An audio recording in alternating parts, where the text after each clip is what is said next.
Right, hello and welcome. So today we are going to be testing out the Mark 3 Toyota Supra to see how really good it is in Gran Turismo 7.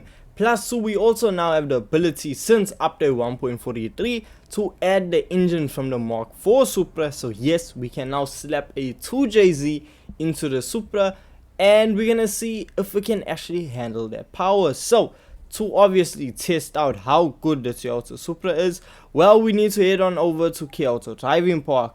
So once we head on over to the circuit, well, I'll be real with you, we really get to feel the standard performance, because with the vehicle producing 266 brake horsepower standard, it's not the fastest thing out there. Coming down Kyoto Driving Park straight away, we are clocking 191 kilometers per hour, which is not record breaking at all, before we need to slam on the brakes and make it around the corners.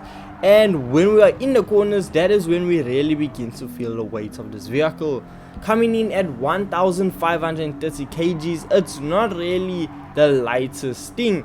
So it does have a bit of weight to it, and you can feel that when you try to really take corners aggressively, as you will notice the vehicle will start sliding out, and you are also going to be noticing the fact of the rear end will step out. You aren't going to have the easiest experience, because yes, there are going to be moments where you are going to have understeer, there are going to be moments where the rear end wants to overtake you. So you really have to pay attention when driving the Mark 3 Supra, because otherwise you will find yourself facing the wrong direction.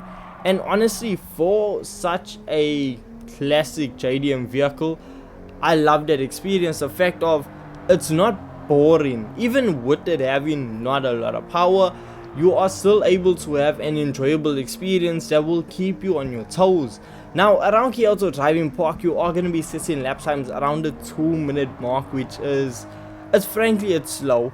I mean, compared to anything modern, you are not setting competitive lap times. But we gotta understand, this car is not new at all. With it being a 1988 model, this vehicle doesn't even have the 1JZ engine in it.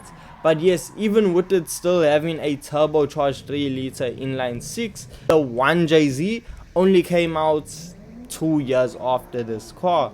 Well, the one we have in game. So yes, this Mark 3 Supra can do with a bit more upgrading. So now, if we take it from Kyoto Driving Park and head on over to a tuning shop and start spending quite a bit of money, well, then we are going to be able to really up the power of this Mark 3 Supra. And once we are done fully upgrading this vehicle, we are going to be left with 719 brake horsepower, which is a massive difference compared to standard. And with us also adding some weight reduction, well, I should say with us removing some weight, well, we are going to be left with 1132 kgs, which is going to make the vehicle a lot lighter, and which means when we take it back out onto circuit, it's going to completely change the way this Toyota Supra handles. But before we take it back out onto track, let's see what visual options we can actually apply to this vehicle. So we see for a front bumper, we have two front split, we have two options. Then for side skirts as well, we have two options. Same thing goes for the rear bumper, and then we have options for a rear wing. So really generic options when it comes to the visual customization of this vehicle.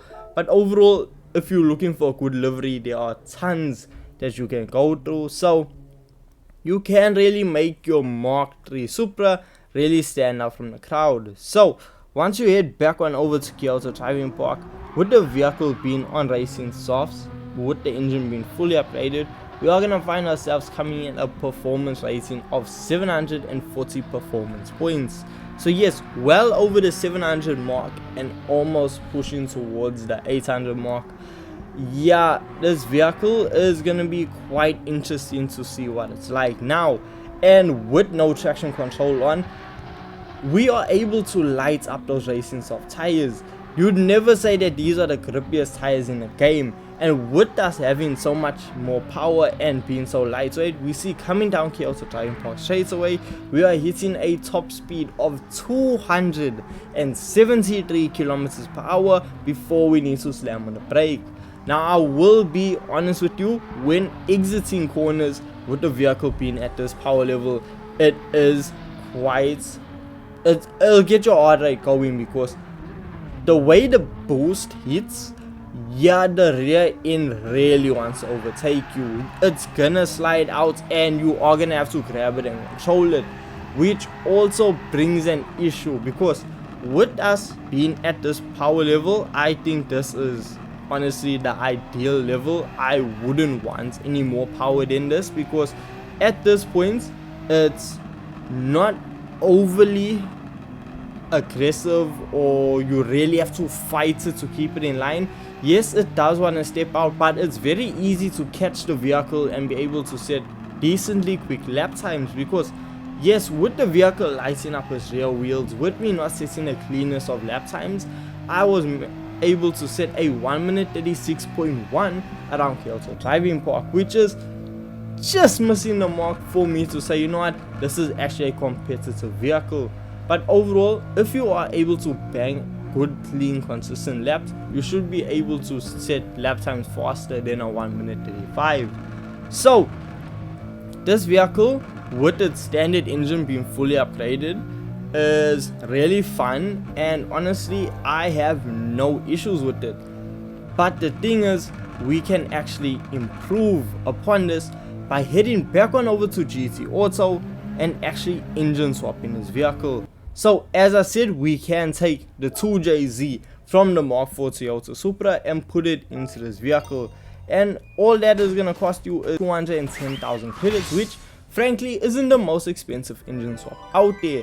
However, once you head back on over to a tuning shop and really fully upgrade that engine, well, it's gonna allow you to really beef up the performance stats, because now we see this engine, we are able to hit 883 brake horsepower, and the vehicle is relatively the same weight, only adding another 14 kgs. So with the vehicle being practically the same weight with a lot more power, it does make it a lot trickier to handle, but it does make it a lot faster coming down the straightaway. As we see now, we are traveling up to 299 kilometers per hour before we need to slam on the brakes to make it around the first corner. Yes, we are able to hit almost 300 coming down the main straightaway before we need to slam on the brakes.